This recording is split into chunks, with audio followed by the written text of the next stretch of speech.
Demasiado tiempo ha pasado sin temas, coyunturas y personajes abordados con profundidad, sin temor y sin concesiones. Por eso las preguntas son, ahora, ¿a quemarropa? Un espacio con Carlos Vera, hoy y cada vez que esté a punto de vencernos del miedo.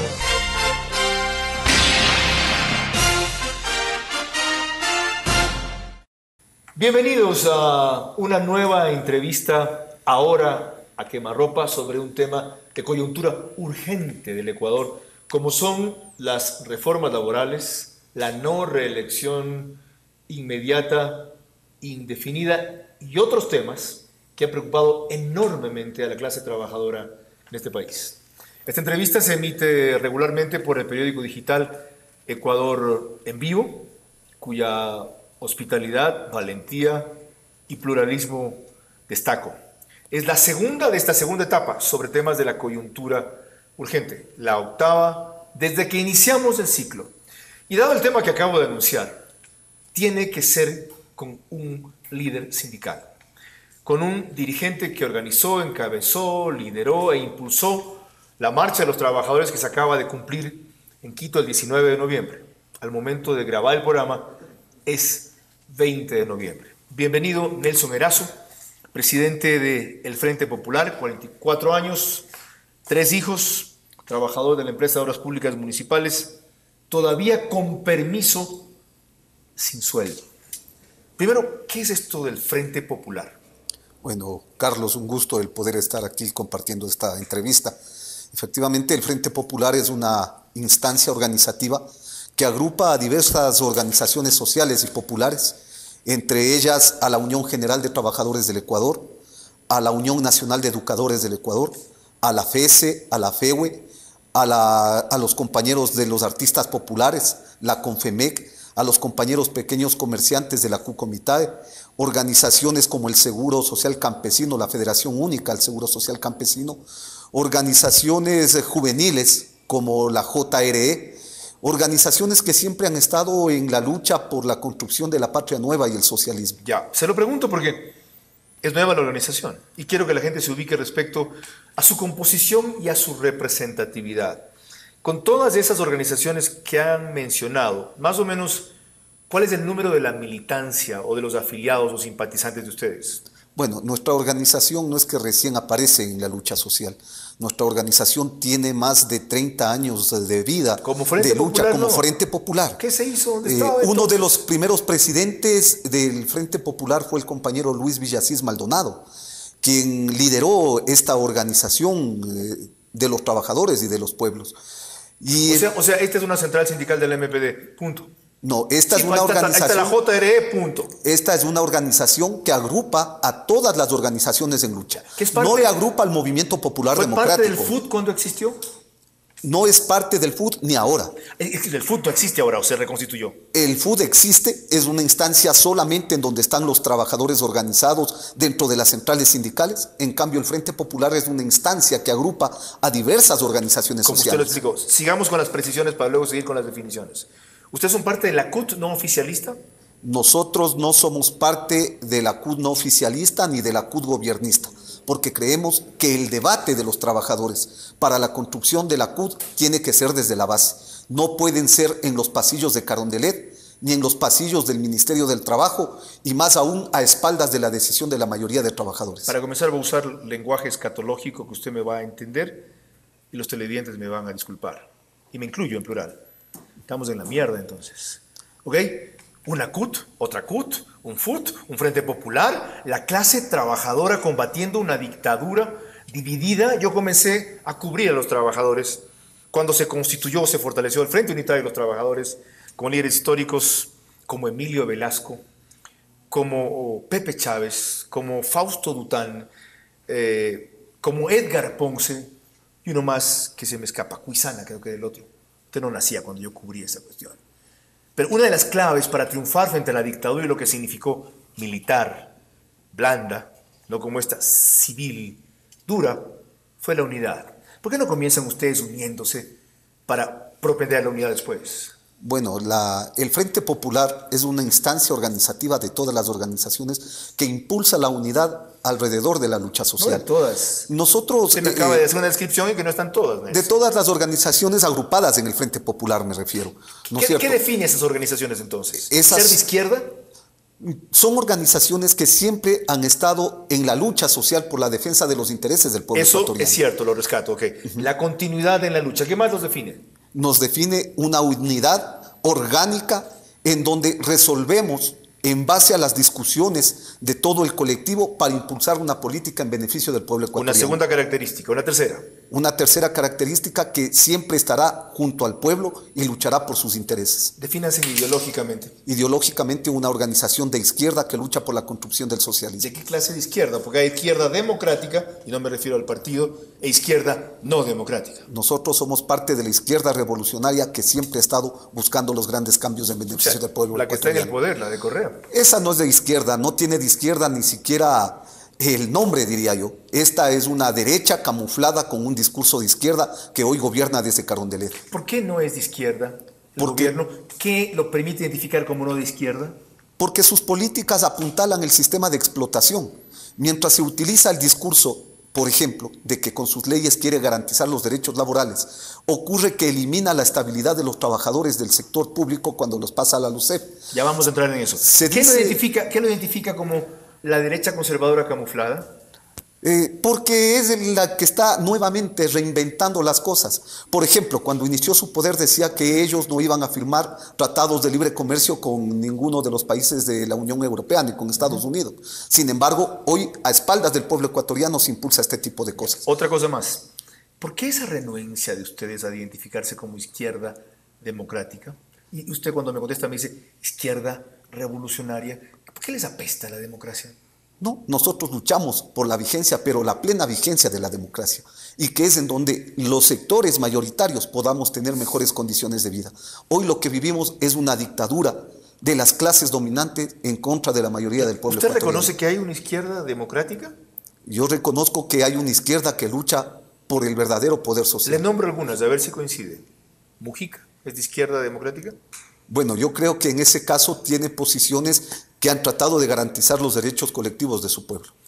¿Es o no es de izquierda democrática? Es parte de una izquierda progresista. Ok.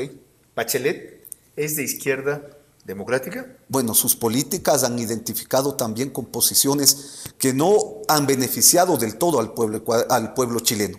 Una de esas muestras fueron las dificultades que tuvo en el tema de la educación. Entonces, Nelson, a pesar de todo lo aprendido, ustedes no han aprendido nada. Se mantienen en el radicalismo, en el dogmatismo, en la verticalidad, en el absolutismo que los caracteriza. ¿De qué ha servido todo lo que nos han enseñado y nos han golpeado entonces? Yo creo que las organizaciones que hoy impulsamos este proceso, y en el caso del Frente Popular, hemos aprendido un sinnúmero de acciones para poder unificar la lucha social en beneficio Pero no del han pueblo aprendido que es ecuatoriano. imposible hacer un gobierno químicamente puro. Ustedes quieren una izquierda como la que acaba de describir. ¿Dónde hay esa izquierda? Bueno, queremos un gobierno, ¿Dónde hay esa izquierda? queremos un gobierno ¿Dónde que hay desde izquierda? la izquierda garantice los derechos Ok. sociales y colectivos. ¿Dónde hay esa izquierda? Esa izquierda tendremos que inaugurarla a los trabajadores y los pueblos del Qué bueno Ecuador. que reconozca que no existe. Entonces, ¿por qué seguir persiguiendo una utopía y no tenerla como referencia para acercarnos a ella? Mire, yo creo que la unidad entre los diferentes actores sociales demuestran la madurez con que los procesos de cambio y los procesos unitarios avanzan. En estos momentos nosotros hemos planteado, por ejemplo, en el tema de la unidad, avanzar con todas las fuerzas progresistas que quieren un cambio en beneficio del pueblo ecuatoriano. ¿A quienes se identifican como fuerzas progresistas? Porque ahorita con eso ya avanza, abre el abanico. Bueno, nosotros hemos planteado, por ejemplo, un proceso de unidad al interior de la izquierda pluricultural, la unidad de la izquierda desde el lado de Pachacuti, el Movimiento Popular Democrático. Hemos planteado la acción hacia la corriente socialista, pero adicionalmente dentro de las organizaciones sociales, esta unidad que se está dando entre el Frente Popular, el FUD, la CONAIE, la Ecuarunari, organizaciones como la Federación Nacional de Médicos, los servidores públicos, Bien. que hoy vemos que hemos sido traicionados por parte de un gobierno que no representa Bien, los y intereses pare del de pueblo contar, ecuatoriano. Y hasta ahí nomás. O sea, con el centro nada, la derecha, peor, ¿verdad? Bueno, nosotros creemos que, fíjese usted, a ver, las políticas que implementa hoy el gobierno han beneficiado a la banca y han beneficiado en todo a la derecha. Ya vamos a eso, Nelson. Primero, aunque me ponga académico, completemos el marco teórico. Yo quiero ver dónde usted se ubica para luego cómo define esas posiciones. ¿Sí o no que lo que derrotó a la dictadura fascista chilena genocida de Pinochet fue una concertación que incluyó a todos, incluidos los socialistas, fuerzas marxistas, menos el Partido Comunista? ¿Sí o no? Evidentemente que pueden haber unidades en un momento determinado, pero nunca podremos estar mezclados con los que nos matan de hambre, con los que cada vez nos han impulsado más hacia la miseria, con los que cada vez eliminan los derechos de los trabajadores y los pueblos. Ok, seguimos entonces precisando. Usted me acaba de dejar entrever que una unidad coyuntural en función de un objetivo común quizá pueda darse con fuerzas democráticas. ¿Estoy diciéndolo bien? Efectivamente, con las fuerzas democráticas que impulsan un verdadero cambio. El banquero Guillermo Lasso dijo aquí en un programa anterior, ¿ya?, que nos pongamos de acuerdo en recuperar la igualdad de la cancha simplemente para que todos compitamos en las mismas condiciones y cada cual luego juegue con su equipo. Para mí es otro lenguaje para decir lo mismo que usted me acaba de decir, o yo estoy interpretando. A ver, el banquero Lasso en todo ha coincidido con el gobierno nacional. En lo único que se diferencian es el tema de la reelección indefinida. ¿Por qué? Porque están buscando a qué sector de la oligarquía le toca gobernar al pueblo ecuatoriano. Y en eso nosotros no podemos coincidir con estos sectores, porque no se trata de sacar a un sector de la derecha para que entre otro sector de la derecha.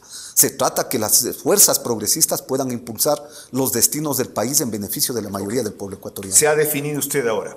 Vamos a las concreciones. No tengo que coincidir con usted para entenderlo usted. La entrevista no es para eso. Lo entiendo. Tocó un primer punto que es vital en el tema sindical. La unidad. ¿Cómo impedir que se fomente una central unitaria desde el poder, que es tan deleznable como que se la fomente desde los empresarios? A ver, el tema de la unidad para la construcción de la CUD, insisto, no puede salir desde el tema de los pasillos de Carondelet. Coincido. Ni desde las oficinas del Ministerio de Relaciones Laborales. Con la unidad que hoy se va fortaleciendo. Yo creo que el proceso en el cual el FUD se ha convertido en un referente importantísimo en la lucha social en los momentos actuales, conjuntamente con los sectores del Frente Popular, la CONAIE y la Federación de Médicos, quienes son los que ahora han recuperado la capacidad de movilización del pueblo ecuatoriano por sus propias reivindicaciones. Entonces es evidente que mientras logremos mantener este proceso de unidad, no podrá el gobierno nacional cristalizar los anhelos de la construcción de una central desde el gobierno. Es decir, que las marchas del 17 de septiembre y el 19 de noviembre son un paso en ese proceso hacia. Son un paso en el proceso para la recuperación de los derechos progresistas, democráticos, los derechos del pueblo ecuatoriano que han sido pisoteados por el actual régimen. Y la unidad de los trabajadores de esa línea. La unidad de todos los sectores que estén en la lucha para enfrentar las políticas de derecha del economista Rafael Correa. ¿Que debe durar cuánto tiempo este proceso? Porque tenemos elecciones del 2017. Y si para entonces no está consolidado y maduro, va a servir de poco. El día de hoy, justamente al hacer un análisis de lo que fue la movilización del día de ayer, nos propusimos realizar un taller entre todas las fuerzas que estamos participando de esta unidad para impulsar un proceso unitario que no sea solamente hasta el 2017, que vaya mucho más allá, como decíamos, de la construcción de un Estado distinto, diferente y que garantice mejores condiciones de vida para los ecuatorianos. Mientras ustedes estén pensando dialécticamente, históricamente, clasistamente, la dictadura se está consolidando inevitablemente. ¿No es preferible sacrificar en alguna medida la urgencia de los procesos por la inmediatez de los resultados? Los trabajadores nunca podremos dejar de lado la lucha por el poder. Luchamos sí por nuestros derechos, luchamos sí por nuestras reivindicaciones, pero el tema de la construcción esta no puede ser un problema coyuntural, es un problema a largo plazo que necesita unificar a todas estas pero fuerzas. Que se fortalece en lo coyuntural. O sea, el largo plazo lo van construyendo ustedes. Usted acaba de citar mismo el ejemplo. Con dos marchas, una mejor que la otra, la segunda más impactante porque fue pacífica y por lo tanto más contundente y no dio pretextos para ningún tipo de represión. El hecho es ese. En medio de todo esto, la unidad coyuntural se va afirmando en una unidad mucho más allá. No es que nos quedamos solamente en el tema de las movilizaciones. Pero mi problema son los plazos, los tiempos. ¿Cuánto tiempo tienen ustedes tratando de buscar eso? Bueno, tenemos el Décadas, tiempo, ¿verdad? décadas, pero que Décadas, se van ¿verdad? cristalizando mucho más aceleradamente en estos procesos cuando se ¿Cuándo van han pisoteando estado los derechos. peor que ahora? Nunca. Nunca. Así de divididos, perseguidos, maltratados. Nunca. Ergo, ¿cuál es la conclusión? La conclusión es que son válidos los procesos de unidad para consolidar un proyecto que vaya en beneficio del pueblo ecuatoriano. La mía no, pero yo la diré al final. Quien protagoniza ahora este programa es Nelson Erazo, expresidente del Frente Popular. Con él volveremos, tras haber definido él el marco teórico, político, ideológico, de qué quieren, en qué momento se mueven y hacia dónde van, para hablar ya de lo específico. ¿Por qué las marchas? ¿Por qué la oposición a las reformas del Código Laboral? Y algunas de sus aspiraciones, que según el gobierno, recogen lo que mucho tiempo planteó la clase trabajadora. Y ahora no les gusta.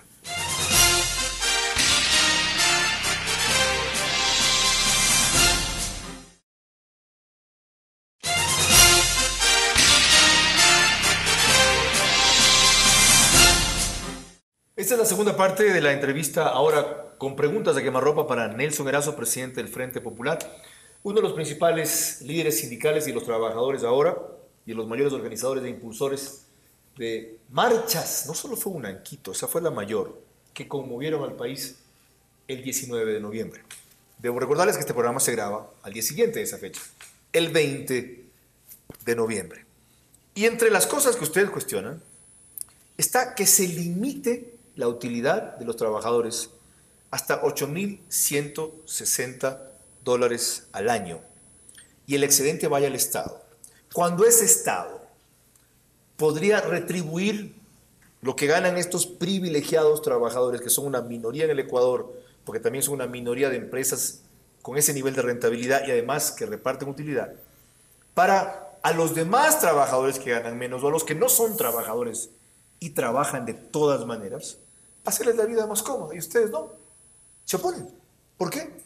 A ver, nosotros defendemos los derechos de los trabajadores, la Constitución, y exigimos en ese marco que se debe aplicar un código del trabajo en donde se garantice el derecho social de la clase obrera. No es correcto que se pretenda en estos momentos meterle la mano a los bolsillos de los trabajadores para decir que con esos recursos se va a resolver el problema de los trabajadores autónomos y de las amas de casa. No han dicho que los van a resolver. Han dicho que con eso se resolvería el tema de la seguridad social. En parte lo de las damas de casa sí ha dicho, porque se estima que eso generaría aproximadamente $12 millones por mes, cerca de $140 millones al año. ¿No es loable ese fin? No puede ser loable quitarle lo poco que gana un trabajador para decir que con eso se va a resolver este tema de la seguridad social, que es un derecho constitucional y que es obligación del Estado. Es que no ha dicho que se va a resolver, ha dicho que se va a incluir a las damas de casa que trabajan y no tienen pensión. Eso ha dicho. ¿No le parece bien? Pero es que tampoco es para darles la pensión. Lo que están queriendo es con esto garantizar el tema de la jubilación, pero el problema no está ahí. El problema es que al aplicar esto primero es una cuestión de inconstitucionalidad. ¿Por qué? ¿Por dónde? Porque la Constitución, de acuerdo al artículo 326, dice que los derechos de los trabajadores son intangibles, irrenunciables. Y cuando el Código del Trabajo establece de que las utilidades son del 15%, no se puede poner un límite entonces al tema de las utilidades como tal. A ver, un ratito. ¿No está afectando la disposición de la Constitución que usted dijo, la 326, ¿verdad? Ajá. ¿Ya? ¿Se acuerda qué literal es? El literal 4 me parece que es, sobre la intangibilidad de derechos. Son muchos, así que no es ese, pero existe ahí. No recuerdo exactamente cuál es, tengo el artículo.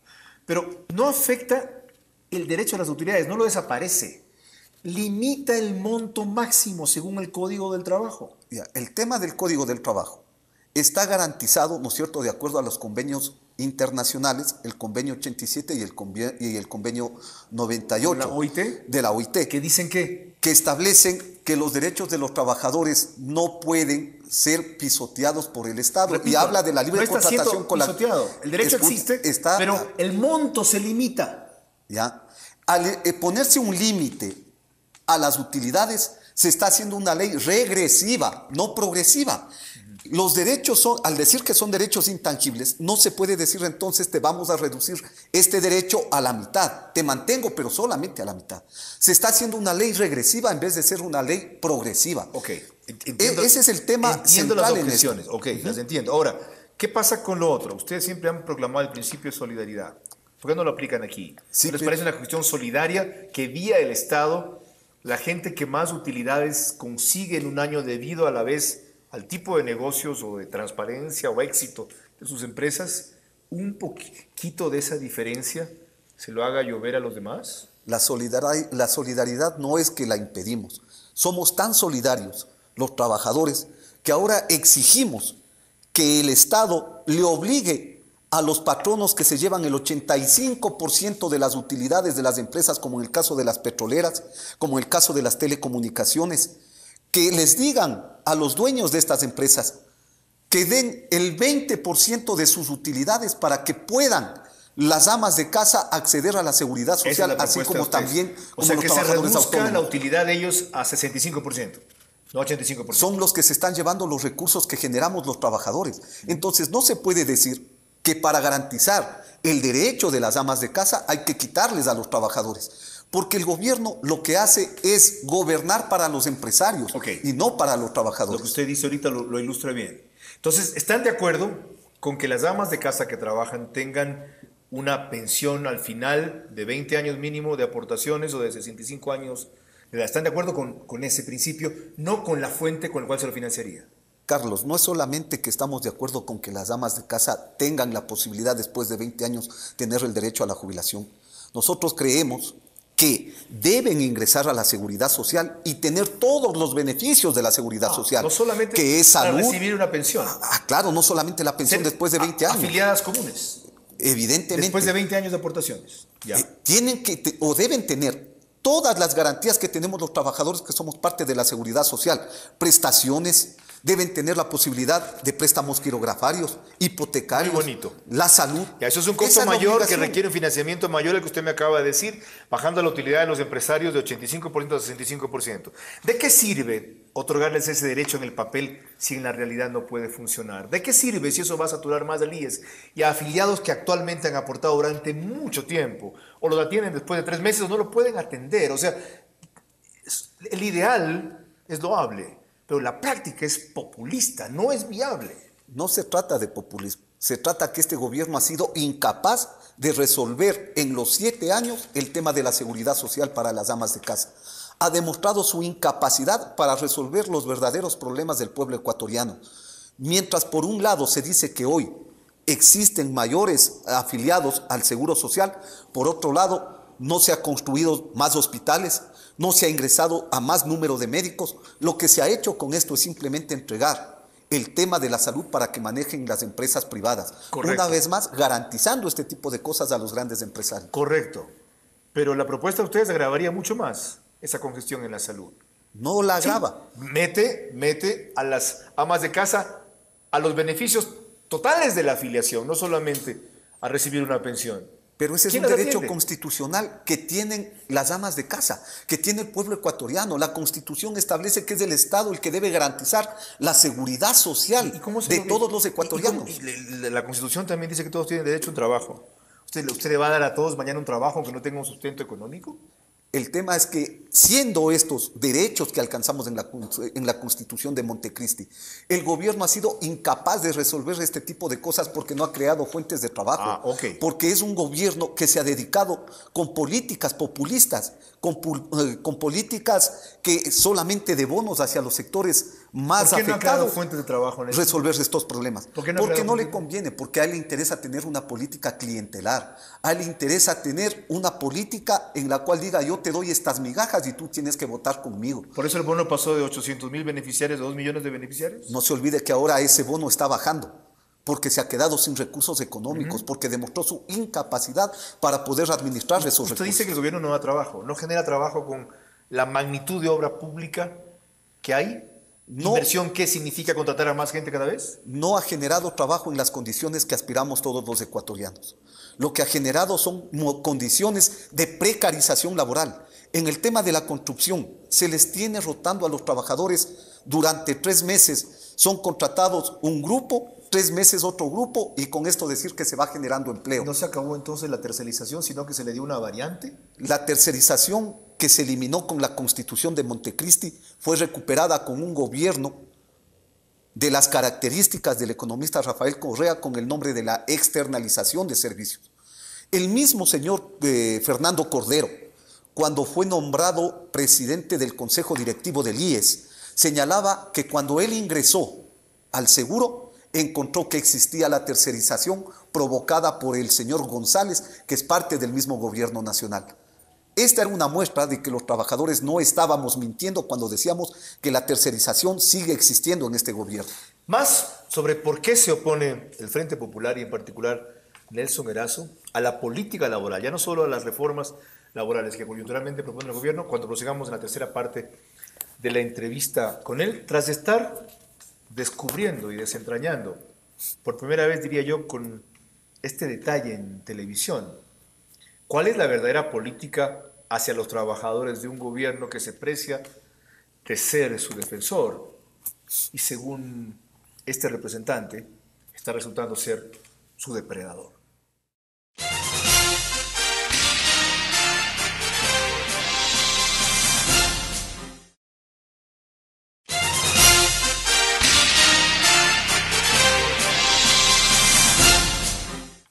Tercera parte de la entrevista con Nelson Erazo, presidente del Frente Popular, dirigente sindical que estuvo al frente con otros más de la organización de las marchas de trabajadores que conmovieron el país el pasado 19 de noviembre. Y esas marchas fueron para expresar en muchos aspectos su oposición a muchas de las reformas, en 15 aspectos fundamentalmente, que propone el Ejecutivo a la Asamblea ante su imposibilidad de sacar adelante un nuevo código laboral que primero tuvieron como borrador en 200 artículos, después en 400 y después dijeron que postergarían porque no había un mínimo consenso ni entre empresarios, ni entre trabajadores, ni entre sociedad civil. Ante aquello, Correa, por ejemplo, habla de lo que ustedes tanto reclaman, la estabilidad de los trabajadores. Y en 2 casos dramáticos, el de los dirigentes sindicales y el de las madres embarazadas, prohíbe o anula, mejor dicho, su despido. ¿No les parece eso satisfactorio? Esa es una mentira más de un régimen que no sabe ni siquiera lo que contiene nuestro Código del Trabajo. El Código del Trabajo actual, en el artículo 153, establece la garantía de estabilidad de 1 año para las madres que están en estado de gestación. Para las trabajadoras que están en este estado se les da 12 meses, 12 semanas más después de que da a luz, lo que quiere decir que ya tiene el año de estabilidad laboral. Y en el caso de los dirigentes sindicales también existe este derecho. Pero los obreros no peleamos por la estabilidad de nuestras compañeras obreras cuando están embarazadas. Peleamos por la estabilidad permanente en sus puestos de trabajo durante todo el tiempo de labor que tienen para alcanzar el tema de su jubilación. Y entonces la pelea no es si nos dan la estabilidad a los dirigentes y a las mujeres embarazadas, sino que evidentemente se requiere de una estabilidad absoluta de los obreros y obreros en el país. Precisemos, la reforma respecto a las madres embarazadas impide que se las despidan. Lo que dice el Código actualmente, aparte de prohibirlo, es que si aún así se hace, tienen las remuneraciones que usted acaba, o las compensaciones que acaba de mencionar. Acá no se lo podrá hacer simplemente. ¿Eso es un avance? Insisto, no es un avance toda vez que desde el Ministerio del Trabajo lo que se está haciendo es decir, con tal que liquiden bien, no pasa nada. Una muestra de eso. Lo que pasa es que la liquidación es mayor en esta reforma. Sí, pero una muestra de eso, que al gobierno no le importa este tipo de cosas, es que el señor Rochoa, secretario de la SECON, parte de este gobierno, despidió hace 1 mes a la secretaria que se encontraba en estado de gestación. En los municipios dirigidos... ¿A la secretaria de quién? De la SECON, secretaria de él. ¿La despidió? Hace 1 mes, en estado, ¿no es cierto?, de embarazo. ¿Usted tiene pruebas de eso? ¿Está documentado? Esto fue denunciado por parte del mismo esposo que le puso una carta al presidente de la República. ¿Sabe cómo se llama la secretaria? No tengo el nombre de la secretaria, pero puedo hacerles llegar la carta, incluso que lo hizo público. ¿Eso hizo Ochoa? Eso hizo el señor Ochoa. O sea, ellos comienzan irrespetando lo que están proclamando. Lo que están proclamando. Y en el caso de los dirigentes sindicales, yo en cambio le recuerdo un caso que cubrí muy cerca y me enteré recién, de LAN. ¿Ya? Cuando el sindicato estaba a punto de lograr, un sindicato que tiene cerca de 1.400 miembros ahorita, de los 3.000 y pico de trabajadores que tiene LAN, de varios sindicatos que hay, de conseguir una serie de conquistas, justamente votaron a Jimena López. ¿Ya? Y no podían haberlo hecho. Dijeron, está despedida, primero discutiendo que no era dirigente sindical en ese momento con una figura cuestionable. Y luego, el problema no es que no podemos o sí podemos, es que aquí está su plata y punto. Además, no le dio una liquidación correspondiente a dirigente sindical, que es mayor, sino a trabajador regular. A ver, aquí ya no se lo podrá hacer. No, la política la reforma de Correa. La política del gobierno siempre será buscar las formas para despedir a los trabajadores. Tanto es así que nos dicen que sería prohibido que a los dirigentes se les despida igual que a las mujeres embarazadas. Mientras sean dirigentes. Mientras sean dirigentes. Pero veamos una cosa. El Estado votó a más de 20.000 trabajadores con el decreto ejecutivo 813. Entre ellas a cientos de mujeres embarazadas y a miles de obreros que estaban también como dirigentes. ¿A qué se refería ese decreto? Recuérdamelo. El 813. Es la compra de renuncia obligatoria que impulsó el Estado. Y que el señor Alexis Mera, cuando fue a defender esta posición del gobierno nacional frente a las denuncias de inconstitucionalidad, dijo que el derecho a despedir es un derecho de los empleadores y que por lo tanto era una cuestión legal. Cierto. O sea, fue una forma de despedir sin llamarla así. Se la camufló como renuncia obligatoria, 20.000 fuera y les dieron su indemnización. Efectivamente, fueron formas en las cuales miles de trabajadores fueron desplazados de sus puestos de trabajo. Usted acaba de aclarar, lo que nosotros queremos es estabilidad no solo para dirigentes sindicales, sino para todos los trabajadores durante el periodo que les tome llegar a su jubilación. ¿Me dijo o no me dijo eso? Evidentemente. ¿Me dijo o no me dijo eso? Claro que sí. Ya, no estoy cambiando sus palabras, ¿verdad? Claro porque no las digo igual. Por tercera vez, ¿me dijo o no me dijo eso? Eso es lo que queremos los trabajadores. ¿Ustedes quieren estabilidad de por vida mientras dure su vida útil como trabajador? O sea, ¿quieren garantías de 25 años o 30 años de estabilidad? Eso es lo que están pidiendo. Evidentemente, si los trabajadores somos los que generamos la riqueza, necesitamos hacer eso. ¿Sabe qué? No, eso va a generar al revés, pobreza, eso va a generar desempleo. Fíjese usted. ¿Sabe qué va a hacer? Nadie va a querer emplear nada más. Y antes de que vengan las reformas, saca todos los que puedas porque va a ser más barato que mantener esta plantilla 25 o 30 años. A ver, las formas de precarizar las condiciones de trabajo se las mantienen para poder despedir permanentemente a los trabajadores. La única forma de garantizar la estabilidad laboral o la jubilación de los trabajadores es con estabilidad laboral. Es estabilidad de por vida. Pero esto ya se aplica en el Estado venezolano. Esto dice el reingreso. ¿Y cómo está el Estado venezolano? El Estado venezolano por lo menos ha garantizado el derecho de los trabajadores actuales a tener una fuente de trabajo. ¿Qué carajo sirve? Están en la mierda en Venezuela. O sea, ¿queremos agravar más las condiciones aquí? Pero también tiene que ver con el boicot de la derecha al interior de ese gobierno, a más de la incapacidad que pueda tener este gobierno. Nelson, no repita lo de Maduro. Usted es un hombre ya maduro sindical. Y tiene mejores símbolos de la izquierda. Yo le menciono tres. Mujica, Bachelet y Lula. Estoy diciendo los alcances y los logros que tuvieron los trabajadores al establecer, por ejemplo, el reintegro a los puestos de trabajo de los obreros que son despedidos injustamente. Que el país se vaya al diablo fue el alcance y los logros lo que estamos diciendo. Mírense en ese espejo. ¿Y ustedes quieren la misma cosa para agravar la condición que ya sufren aquí? Carlos, no queremos eso. Eso me está diciendo. Lo que queremos, por eso le pregunté 3 veces. Lo que repito es correcto. Carlos, lo que queremos es que los patronos no puedan hacer uso de un abuso para botarles a los trabajadores de sus puestos de trabajo si es que no hay el derecho a que eso se haga, o causales, ¿no es cierto? En eso coincidimos. Lo que decimos, Carlos, en nuestra propuesta es de que si ese despido no obedece a un causal de lo que establece el actual código, los trabajadores sean reintegrados inmediatamente a sus puestos de trabajo. Esa es la estabilidad absoluta, Carlos. Ahora es otra cosa. Esa es la estabilidad absoluta que planteamos. La estabilidad absoluta es la que usted mencionó también en Radio Democracia, le decía yo esta mañana. Queremos la estabilidad de por vida de los trabajadores. Pero es que esa es la estabilidad a la que nos referimos. Váyase a Marte, pues, o sea, aquí estamos en la Tierra, por Dios. Lo que queremos es poder vivir bien. Sí, lo que queremos es poder tener el derecho a un salario. ¿Sabe qué es lo que más garantiza la estabilidad de un trabajador? ¿Sabe qué es lo que más garantiza la estabilidad de un trabajador? No es la ley, es su calidad. Sí, también. Pero en muchos de los casos, a los trabajadores, fíjese usted, de acuerdo, es su conciencia. De acuerdo con el criterio que usted nos acaba de decir. El señor Correa decía que votaba de los puestos de trabajo. a los trabajadores del sector público por ineficientes, por incapaces, por corruptos. Sin embargo, nunca se los pudo. Así es, no probó. Nunca se los pudo comprobar, pero fueron en el votados. aire, especialmente a los Entonces, médicos. el tema no es que si yo soy tan eficiente como para quedarme en mi puesto de trabajo. El tema es que hay abusos de parte de la patronal que están por encima de ese derecho que tenemos. En eso estamos de acuerdo y en eso coincidimos. Y en que hay que buscar una forma, de lo que usted me cuenta ahora, de explicarlo mejor o de regularlo mejor para que el remedio no sea peor que la enfermedad. Porque esto de prohibir los contratos a plazo fijo que ustedes plantean, ¿verdad? Está prohibido de acuerdo con lo que dice el señor Correa. Pero ¿qué es lo que ocurre? ¿Qué él plantea? O sea, les está dando la razón de alguna manera. Que una vez que yo cojo un empleado sea para siempre. ¿Saben lo que eso va a generar? Primero, más desempleo. Y segundo, hay proyectos que son a plazo fijo. ¿Cómo voy a tener a alguien un edificio? ¿Cómo lo voy a hacer un contrato para toda la vida a un tipo cuando termina el edificio en que lo empleo?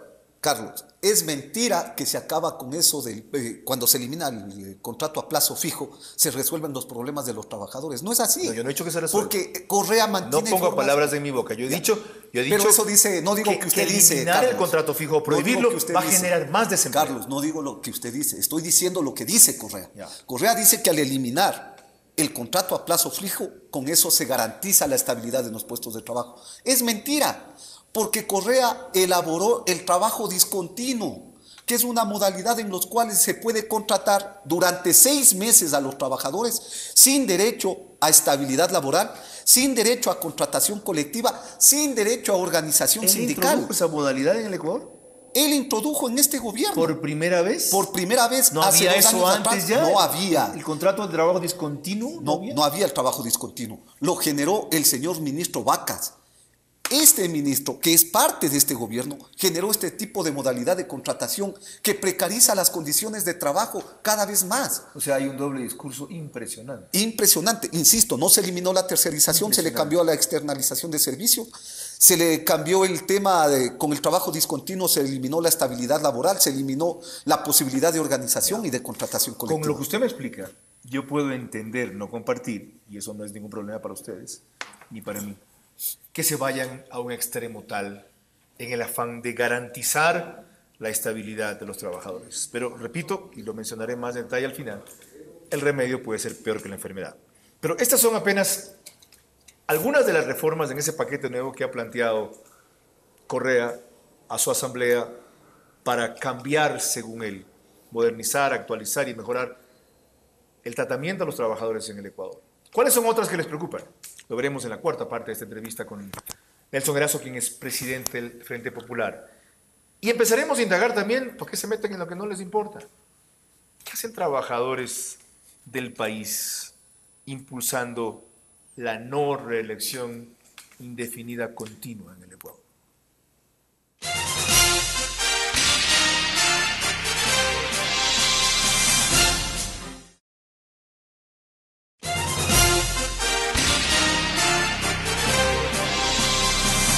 Comenzamos esta entrevista ubicando la posición ideológica, académica, política del Frente Popular, que para mí era necesario en el afán de enmarcar lo que ellos están planteando.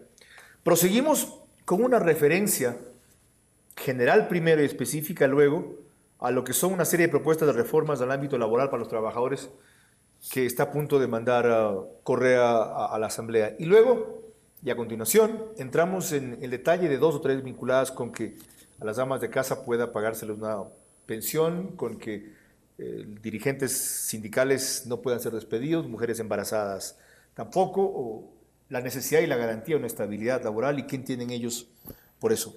Aparte de esto, ¿qué otras reformas laborales que propone el jefe de Estado les preocupan y por qué?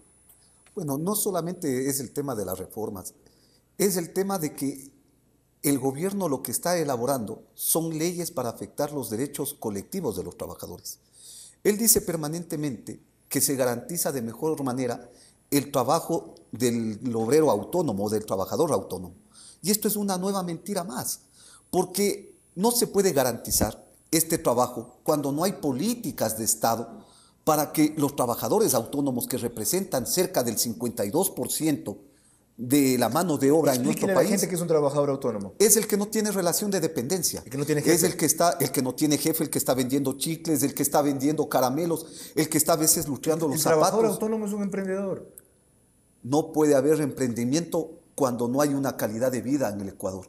No se nos puede decir emprendimiento cuando le están diciendo o obligando a la gente que frente a la crisis económica tenga que irse a vender chicles en un puesto o en los carros. ¿Por qué no llamarle emprendedor? ¿Ustedes se sienten degradados o el trabajador se siente degradado si de emprendedor pasa a ser, de trabajador, perdón, pasa a ser calificado de emprendedor? Porque eso ya es muy cercano a empresario. No emprende todos los días ese vendedor de chicles y se las ingenia viendo a dónde va, cómo hace para vender más, para gastar menos, para tener más rentabilidad, usar solamente 2 buses, sino 4, cogerlo en la hora de menos congestión, más congestión, etcétera, etcétera. No se trata de que se nos ponga en el mismo calificativo que puede acercarse a un empresario. El tema es que con la palabra emprendimiento se justifica el hecho de decir que estamos en mejores condiciones de vida. Ajá. Es un discurso que persigue con esto dejar de lado las condiciones de precarización de estos trabajadores que en el momento existen en el país. Esos trabajadores autónomos son un milagro de eficiencia. Yo- ¿Sabe lo que tienen que hacer para con tan poco ingeniárselas para usar tan bien lo mínimo que usan para sobrevivir? Evidentemente, ¿Cómo las optimizan periplexias que pasan ellos para poder subsistir son bien graves. Y eso es lo que los trabajadores ecuatorianos no queremos. Y la rentabilidad que tienen al extremo de que ellos son capaces de pagar a usureros con puntualidad y no a bancos porque no están bancarizados. Y son obligados a tenerse que endeudar. Correcto. Y son obligados inclusive a que luego de eso sean amenazados por muchas de estas redes que han terminado en cuestiones de extorsión. Cuando se atrasan no pueden correr. Entonces, vistos así, y lo digo en serio, sin ánimo de elogio, entonces son modelos de eficiencia y de optimización, ya en las condiciones básicas y mínimas que utilizan. Visto así, ¿por qué no permitirle a esta gente que pueda acudir, ellos sí, a la seguridad social privada? Nosotros lo que planteamos es que el Estado debe garantizar la seguridad social de estos ecuatorianos. Pues no lo puede Porque hacer. eso lo establece. No lo va a hacer. Debería. Sí, pero ¿por qué no darles a ellos esa? Pues usted está Es que no está familiarizado- prohibido. Usted está No está familiarizado con el prohibido, sistema de Carlos. Mohamed Yunus, No, con no, lo que no. hicieron de microcrédito, reuniendo pequeños grupos que se respondían entre sí con $1 o $5 al mes. A ver, no está prohibido el tema de la seguridad social privada, pero lo que sí garantiza la Constitución es la obligación del Estado a garantizar esto. El que tiene recursos para hacerlo, que lo haga, Entonces- pero no el trabajador autónomo que ni siquiera tiene para poder subsistir, peor para pagarse una seguridad privada. No es cierto. Le voy a dar un ejemplo de Guayaquil de cómo funciona. ¿Ya? Limitada, por supuesto, no ilimitada. ¿Ya? A cambio de $1 que pedían a 200,000 beneficiarios del bono mientras duró el acuerdo con el gobierno de Correa, que comenzó el gobierno de Palacio, a cambio de $1 del bono, hasta que el bono era de 30, porque Correa no renovó el acuerdo a cuenta de que la seguridad solo es competencia del Estado, no del municipio. Eso que se llamaba PAP, Programa de Aseguramiento Popular, le daba al beneficiario que entregaba solo $1 al mes atención médica normal hasta por $1,000 y atención médica de emergencia hasta por $3,000. ¿No es eso un modelo que se puede mejorar y perfeccionar? Podría darse ese tipo de cosas, pero no nos olvidemos lo que pasó con las famosas AFPs, en donde existieron este tipo de empresas privadas de seguridad social que luego se llevaron los recursos y esos aportantes quedaron en la nada. En Chile. En Chile, por eso mismo. Ve el ejemplo al revés. Vea la genialidad financiera que ha hecho el MPD a través de Juan José Casteló, cuando organizó el potencial financiero que son los profesores y lo que han logrado construir tan exitoso que ahora el Estado se los quiere quitar. Eso es una muestra de que los verdaderos luchadores sociales sí podemos hacer ese tipo de cosas.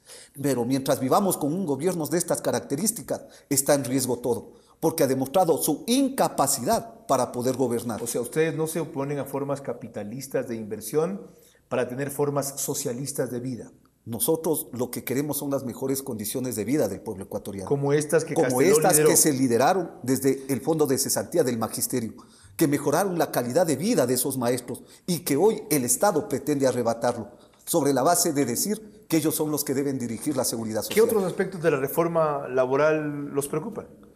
Bueno, hay un sinnúmero de aspectos Digamos dentro de los las principales. propuestas. No revisemos todas. Una de ellas es el hecho de que los trabajadores estamos exigiendo un nuevo código del trabajo. No se trata de reformas. Ya tenían uno. ¿No les gustó a ustedes? No, lo que nosotros hemos planteado es un código del trabajo que garantice los derechos de los trabajadores. Ese código planteaba, entre otras cosas, que el derecho a la huelga, que es fundamental para ustedes, no se puede ejercer paralizando la empresa o dentro de las instalaciones, y que quienes se paralicen durante ese tiempo, lo cual parecía lo más lógico para la empresa, dejaran de percibir el sueldo en ese lapso. A ver, ¿por qué los trabajadores hacemos una huelga?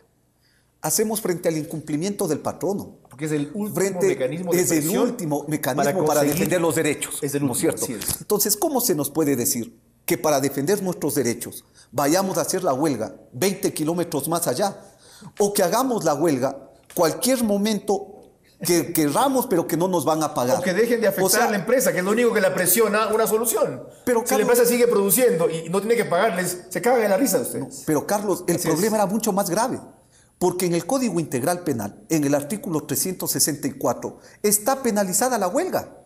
Cuando se establece, por ejemplo, el tema del boicot económico.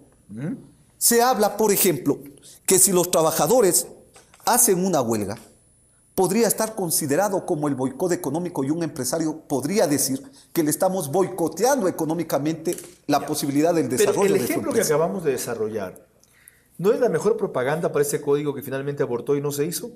Por un lado, un código que daba la razón a los empresarios en ciertos aspectos como estos, que la protesta siga, pero que no afecte la producción, inclusive para poderles pagar los derechos o los reclamos que ellos hacen. Y por otro lado, está favoreciendo a los trabajadores, ¿ya? Que se eliminen los contratos a plazo fijo, que no se puedan despedir a mujeres embarazadas de líderes sindicales. ¿No le parece que estaba ajustando de lado y lado Correa? A ver, el tema del Código del Trabajo es una ley social, de carácter social. No es una ley cualquiera. Es código del trabajo. Es código del trabajo. Tiene leyes y tiene que ser defensivo y beneficiario del trabajador. Pero tiene que ser con protección social. Por eso es Ese es el derecho laboral. ¿Qué significa con protección social? El derecho al más débil de la relación laboral. ¿Cuál es el más débil de la relación laboral? El trabajador. Sin llegar al extremo de acabar con la esencia de las dos cosas, que es el trabajo. ¿Verdad? Pero eso lo haríamos, ¿no es cierto?, en otro estado distinto, en otro estado en el cual las cosas sean para todos en equidad, en igualdad. ¿Cuál es el problema con este estado? Usted ha dicho reiteradamente a lo largo de la entrevista que en estas circunstancias no se pueden aplicar muchas de las cosas que quisiera. ¿Qué estado es este? Un estado capitalista que busca generar riqueza para un grupo de poder o para un grupo económico, mientras la mayoría de ecuatorianos nos morimos de hambre. Es capitalista. ¿Qué más es de este estado? Este estado es inequitativo, porque se prohíbe la posibilidad de que el pueblo ecuatoriano pueda vivir bien. Dos. Este estado es un estado que garantiza las injusticias que se dan. Es un estado opresor que persigue a los luchadores sociales y populares. Cuatro. Es un estado que no representa los intereses del pueblo ecuatoriano y peor aún de los trabajadores. Eso lo analizaremos en orden cuando volvamos en la quinta y final parte de esta entrevista a Nelson Erazo, presidente del Frente Popular, quien lidera el reclamo de los trabajadores frente a una serie de reformas que ellos consideran que los hacen retroceder en vez de avanzar. Y empezaré por lo primero. Mientras el pueblo ecuatoriano se muere de hambre. ¿No es una exageración?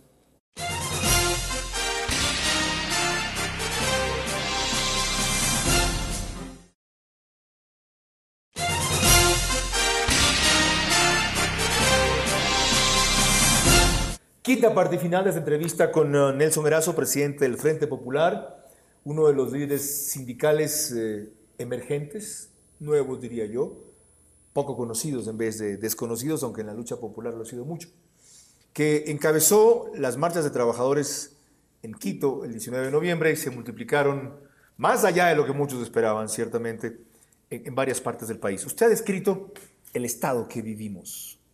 No es lo mismo que el gobierno que vivimos o el régimen que se ha impuesto. Describa el gobierno que vivimos. ¿Cómo es? Un gobierno que cada vez garantiza la acumulación de la riqueza en pocas manos mientras les despoja a los trabajadores de sus derechos. ¿Esto es dictadura o democracia? Es una dictadura de las clases dominantes en contra de la mayoría del pueblo ecuatoriano. ¿Esto es totalitarismo o autoritarismo? Este es un modelo que pretende imponer las cosas de acuerdo al pensamiento del presidente de la República en base a la fuerza. ¿Esto es populismo, caudillismo? Es parte de las políticas que afirman el sistema capitalista. ¿Esto es fascismo o izquierda? Esto tiene más acercamiento hacia el fascismo, cada vez más la persecución y el encarcelamiento a los luchadores sociales evidencia qué tipo de gobierno tenemos. ¿Dónde está el pueblo de hambre, el pueblo de ecuatoriano que usted dice que se muere de hambre todos los días? ¿Dónde está? Está en las calles, está No se en muere de todo hambre. lado. Fíjese usted, No se muere de hambre. ¿cómo podemos No se muere de establecer hambre. que no se muere de hambre, No se muere de hambre. Carlos? Dígame de que se haya muerto de hambre. A ver, el hecho, la palabra morirse de hambre es un ejemplo frente al hecho de que no podemos ni siquiera cubrir la canasta de la miseria del año 2007, Es otra Carlos. cosa, eso no es morirse de hambre. Carlos, ¿cómo puede ser Hay posible? desnutrición, pero no que muertos de hambre. Ay, estamos esperando entonces que esto ocurra. ¿De cuánto Cuando era la esto canasta ocurre, básica del 2007? El 2007, la canasta de la pobreza, no la canasta básica, la canasta de la pobreza era de $340. Hoy el salario básico, luego de 7 años del gobierno de la Revolución Ciudadana, recién está en $340. Lo que quiere decir que los trabajadores hemos tenido que esperar 7 años para recién alcanzar esa ¿Y en canasta cuánto de la estima pobreza. usted la canasta básica? ¿Era 600?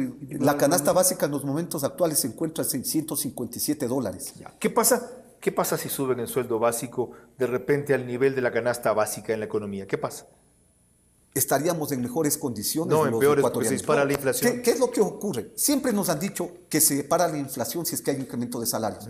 Sin embargo, ya subieron el precio de la luz eléctrica, ya se pretende subir los pasajes, ya los artículos de primera necesidad están disparados y sin embargo, ahí no se ha dicho que esto ha generado inflación. Por otro lado, se plantea el hecho de eliminar un sinnúmero de subsidios que a los ecuatorianos nos ha podido ayudar para poder subsistir en el país. Por ejemplo, el tema del subsidio al gas, que está anunciado para ser eliminado por parte de un Estado que hoy, como no tiene recursos, pretende meterle la mano nuevamente a los trabajadores, porque no podremos ni siquiera pagar la tarifa de la energía eléctrica, peor todavía pagar un tanque de gas de $20. Nelson, si la cosa es así, ¿por qué Correa sigue ganando elecciones? Creo yo que sigue ganando elecciones porque utiliza su política populista, porque requiere el tema del bono, del subsidio a cerca de 2 millones de ecuatorianos, porque se le engaña permanentemente con ese discurso izquierdizante. Pues el pueblo es bobo que se deja engañar. No, yo creo que el pueblo ¿Se le en engaña, estos dice momentos usted? se está dando cuenta de qué tipo de gobierno tenemos. ¿Qué demuestra que se está dando cuenta? Las grandes acciones y movilizaciones que hoy el pueblo ecuatoriano ¿Por qué está tardó ejerciendo. tanto en darse cuenta? Porque evidentemente cada vez más se va desenmascarando el tipo de gobierno que es. ¿De dónde Ya sacaron- no es fácil engañar ¿De dónde a los sacaron plata ecuatorianos. ustedes para esas grandes movilizaciones? Nosotros no hemos necesitado de plata para movilizar a los trabajadores. Esta no fue la movilización ni del sándwich ni de Mover los 35 $20. mil personas en Quito no es gratis. Fue por conciencia de los trabajadores, porque ve que están en riesgo sus derechos y la dignidad del pueblo ecuatoriano. Dijo que fue por aportes de Lazo, el ministro de Relaciones Laborales. ¿Les dio plata a Lazo? El ministro de Relaciones Laborales siempre ha acusado de que la derecha ha metido recursos frente a los trabajadores. Nosotros insistimos en un tema. Los trabajadores no coincidimos ni con la derecha del gobierno ni con la derecha de Lazo. Dijo que fue por el extinto MPD, que estuvo metido atrás, eso lo dijo Correa. Bueno, yo creo que muchos de los trabajadores todavía levantamos esas banderas, las banderas de Jaime Hurtado que siempre estuvieron ligadas a la lucha social Es en decir, defensa que de el sus membrete intereses. se ha acabado, pero la fuerza del partido sigue latente. Las organizaciones sociales, los partidos de izquierda nunca podrán ser extinguidos por un decreto. Mientras haya miseria, mientras exista pobreza, mientras los trabajadores no tengamos condiciones de vida adecuadas, evidentemente siempre estarán presentes los luchadores sociales y los partidos de izquierda. ¿Y ustedes cuándo dejarán de tirar piedras para empezar a tirar ideas? Siempre hemos tenido propuestas. El tema es que el Ideas. gobierno ha sido que siempre ha tratado de ridiculizarnos diciendo que somos tirapiedras, ¿Pasó que o no somos eso el garroteros. 17 de septiembre? El 17 de septiembre fuimos provocados por la policía. Quienes arremetieron en contra de los trabajadores fue la policía en caballos, en motos con bombas lacrimógenas, más de 5,000 efectivos en toda la movilización, me refiero a la policía, mientras los trabajadores levantábamos. Fueron provocados, patearon a un policía en el suelo, No, sacaban adoquines para lanzarlos a otros, escupieron a otros. frente a la arremetida brutal de la policía en San Francisco. en las condiciones como se dieron, evidentemente que hubo también una respuesta de un sector que fue agredido en estas ¿No condiciones. fue porque unos de ustedes tiraron abajo donde comenzó todo una pancarta enorme, verde, que había ahí en apoyo a la 35 en San Francisco? ¿Por qué ustedes sí pueden acudir a expresarse a San Francisco y los que favorecen al gobierno no? El hecho que se dio es porque el gobierno se sintió arrinconado, se sintió derrotado. Mientras Correa tenía 8,000 en la Plaza Grande, éramos miles de trabajadores, de campesinos, de estudiantes, de amas de casa, que nos concentrábamos en San Francisco para decir que ya estamos cansados de todas Eso el 17 estas de medidas. septiembre. ¿Cómo interpreta usted que esta vez no haya pasado nada el 19 de noviembre? Estas acciones nos dejaron algunas lecciones. Primero, ratificamos el hecho de que las movilizaciones están enmarcadas en el derecho constitucional, que es el derecho a la resistencia y el derecho a la movilización. Pero también evitamos las provocaciones que quisieron haber al último de la movilización. Carlos, al final de la movilización aparecieron nuevamente agentes infiltrados de la policía, del Estado, en San Francisco, a querer provocar. Y en ese momento decidieron ustedes irse para no caer en el juego. En ese momento decidimos los dirigentes bajarnos para decirles que no es el momento de este tipo de cosas. Y yo les decía en la parte anterior, se entiende, es lógico que ustedes estén involucrados a forma en una plataforma sindical, laboral de trabajadores. ¿Qué hacen embarcados en una plataforma política oponiéndose a la reelección inmediata indefinida? Si hablamos que en 7 años el Ecuador y los trabajadores hemos sido afectados, ¿qué podría ocurrir con un gobierno que pretende eternizarse en el poder para garantizar los acuerdos del Tratado de Libre Comercio? Le contesto su pregunta. ¿Sabe qué? A ver. Que ese pueblo que usted dice que ha despertado no vote por ese gobierno y punto. El tema es ¿Por qué no dejamos que vote? El tema es que más del 78% exige en estos momentos una consulta popular. Y una consulta popular no para ver si es que el presidente gana las elecciones. La consulta popular es para ver si puede ser habilitado como candidato. Correcto. Porque hoy no puede ser con esta constitución. Entonces, dejémoslo que lo habiliten y por fin metamos de una paliza en donde dice que siempre gana, pero lo hace con fraude. En las urnas. Nos vemos del 2017. El tema es que no podemos seguir permitiendo que se pisotee las veces que se le da la gana a la Constitución. ¿O ustedes creen que se puede recomponer? Nosotros creemos que la unidad de los ecuatorianos puede vencer el totalitarismo de Correa. Es decir, ¿usted cree que ese despertar popular no tiene regreso? Ese despertar popular va mucho más hacia allá. Va a la construcción de un Estado diferente. ¿Y qué pasa diferente? si no se viabiliza la consulta, como es lo más probable, por lo que dice Alexis del CNE y sus sucursales en la Corte Cervecera? Bueno, las distintas organizaciones sociales, ojo, porque no es solamente el tema del Frente Popular. El Frente Popular no es la única organización convocante. La unidad se ha reflejado en la convocatoria de la CONAIE, del FUD, cierto, del Frente Pero Popular era, y muchas organizaciones. Si no se viabiliza la consulta, frente a eso necesitamos seguir impulsando esta unidad y nos hemos planteado hacer nuevas acciones. Entre ellas, en el mes de enero vamos a una nueva convención, estamos discutiendo las fechas para una nueva convención de los trabajadores y organizaciones sociales. No descartamos el tema de la huelga general si se pretenden seguir impulsando políticas antipopulares y antiobreras. Efectivamente. Paralización de todas las organizaciones adscritas a ustedes. Paralización de todos los sectores que están siendo afectados por la política del economista Correa. Ese es un boicot al país, no al gobierno. No, ese es una defensa de los intereses del pueblo ecuatoriano. Encima de que según usted estamos jodidos, ¿van a joder más no dejándonos trabajar? Nosotros creemos que los derechos no son dádivas de nadie. Se defienden.